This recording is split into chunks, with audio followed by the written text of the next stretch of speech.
볼 때 물론 어려웠죠.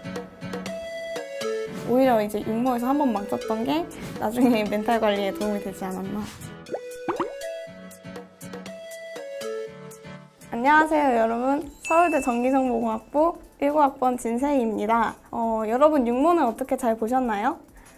제가 육모를 보고 친구들이랑 저녁을 먹으면서 일부러 육모랑 관련 없는 얘기로 수다를 떨었던 게 엊그제 같은데 벌써 작년 일이 됐네요. 주변에서 육모가 중요하다고 많이 얘기하잖아요. 재수생이랑 같이 보기도 하고 또 평가원에서 내는 첫 시험이기도 하니까 그래서 많이 중요하다고 알고 있으실 거고, 겨울방학 때까지만 해도 멀게만 느껴졌던 그 육모가 어느새 다가와서 수능에 대한 부담감도 그만큼 많이 커졌을 거라고 생각을 해요.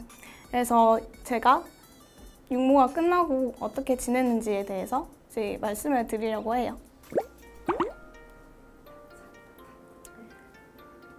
제 육모 성적에 대해서 이제 한마디로 얘기를 해보자면 수학을 망치고 나머지 과목을 좀 덜 잘 봤는데, 그래서 수학이 어느 정도였냐면 제가 평소에는 거의 다 맞았었는데 이제 그날 따라 거의 20점 정도 떨어지고 또 등급도 1등급에서 처음으로 3등급으로 내려갔던 시험이에요.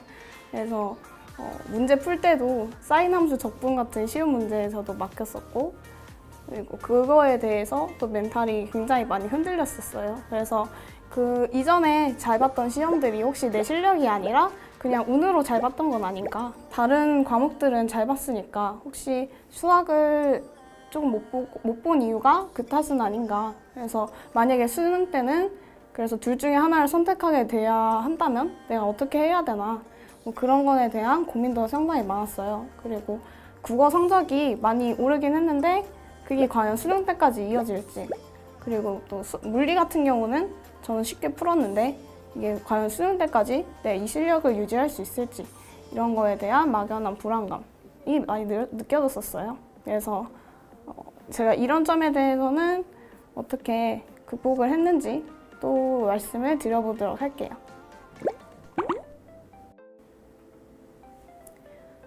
우선 가장 충격적이었던 수학에 대해서 얘기를 해볼게요.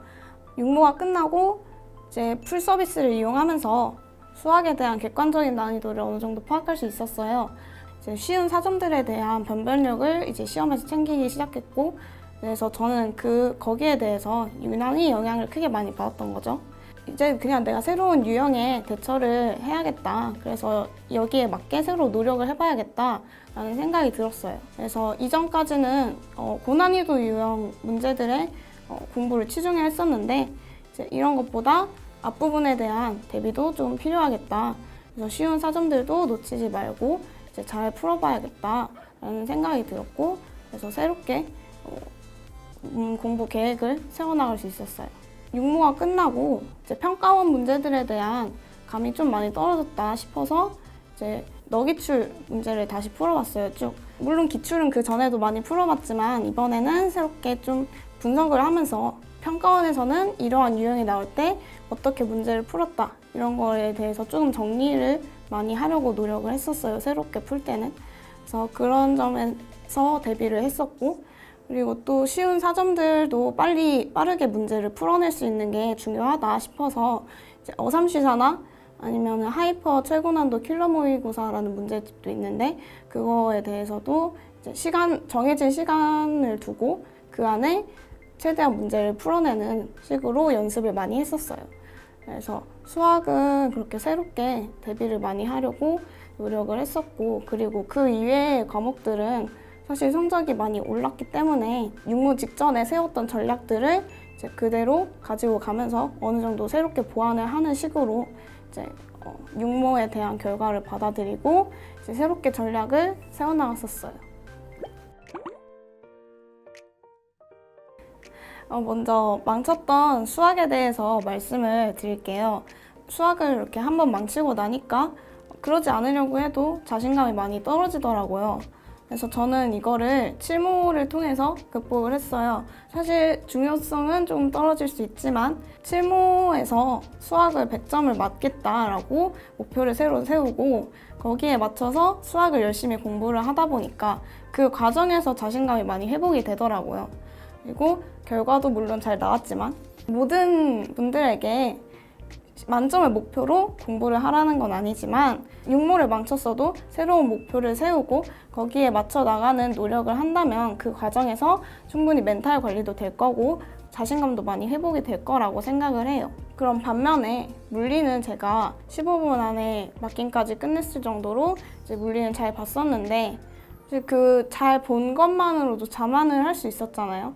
근데 사실 그 육모가 바로 수능은 아니었고 그래서 육모 때는 쉽게 풀었지만 수능 때는 어떨지 모른다라는 게 있었기 때문에 육모는 이렇게 잘 봤는데 수능에서 망치면 어쩌지? 이런 점에 대해서도 고민이 있었고 그래서 멘탈이 흔들렸었는데 그래서 이 점에 대해서는 내가 어떻게 육모에서 물리를 그렇게 쉽게 풀 수 있었는지 이런 점에 대해서 고민을 하고 또 문제 풀이에 대해서도 많이 분석을 했어요. 어떻게 해서 내가 이렇게 쉽게 풀었는지 이런 과정을 통해서 많이 대비가 됐었던 것 같아요. 그래서 결국은 최대한 자만하지 않으려고 노력하는 게 중요한 것 같아요. 제일 중요한 거는 육모가 아니라 수능이니까요.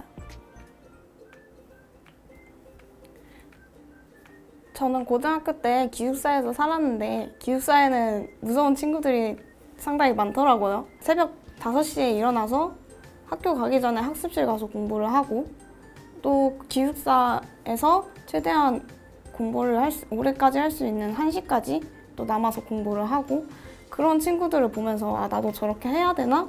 그런 생각이 들었었는데 저는 그렇게 안 되더라고요. 저는 잠이 굉장히 중요했기 때문에 그러니까 아침 7시에 일어나서 저녁 12시면은 꼬박꼬박 잤어요. 굳이 자신에게 안 맞는 생활 패턴을 고집하는 게 아니라 충분히 수면 시간을 취하고 오히려 학교 가는 시간에 제정신으로 깨있는 게 제일 중요하다고 생각을 해요. 왜냐하면 수능은 아침 시간부터 이제 4시, 5시까지 보는 시험이기 때문에 그 시간에 집중을 온전히 할 수 있는 능력을 키우는 게 중요하다고 생각을 해요. 그리고 저는 운동을 상당히 많이 했어요.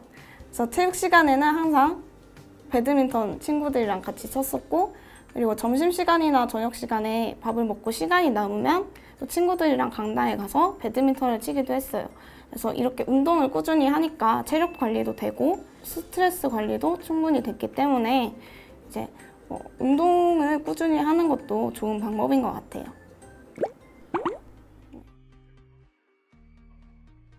제가 불수능에도 성공할 수 있었던 이유는 이제 멘탈 관리랑 스트레스 관리였다고 생각을 해요.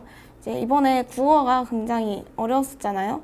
그래서 그런 어려운 시험을 보고도 이제 그 이후의 시험에 영향을 주지 않을 수 있었던 거는 육모에서 멘탈 관리에 대해서 연습이 충분히 됐기 때문이라고 생각을 하고 사실 공부를 하다 보면 스트레스를 굉장히 많이 받잖아요.